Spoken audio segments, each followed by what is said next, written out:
ఒక పొలంలో ఒక కొబ్బరి చెట్టు. అందులో 2 కొబ్బరికాయలు ఉండేవి. ఒకసారి అనుకోకుండా ఒక కొబ్బరికాయ జారి చెట్టు పక్కనే ఉన్న బురద గుంటలో పడిపోయింది.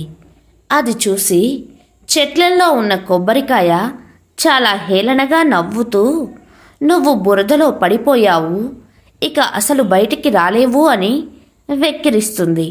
మరుసటి రోజు యజమాని వచ్చి చెట్టులోని కొబ్బరికాయను తీసుకెళ్ళి పసుపు కుంకుమ పూలతో ఒక గిన్నెలో పెట్టి పూజకు ఆ దారిలోనే తీసుకువెళ్తూ ఉంటాడు. అప్పుడు ఆ కొబ్బరికాయ, "చూసావా, నాకెంత గౌరవం ఇచ్చి దేవుడి దగ్గర పెడుతున్నారు. నువ్వు బురదలో ఉన్నావు.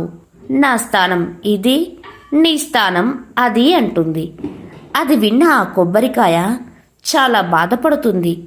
పూజకు తీసుకెళ్లిన కొబ్బరికాయను ఇంటికి తీసుకువెళ్ళి కూరలో ఉండి యజమాని తినేస్తాడు. బురదలో పడేసిన కొబ్బరికాయ కొద్ది రోజులకు మొలకెత్తి చెట్టుగా మారి కొన్ని వందల కొబ్బరికాయలనిస్తుంది. మిత్రమా,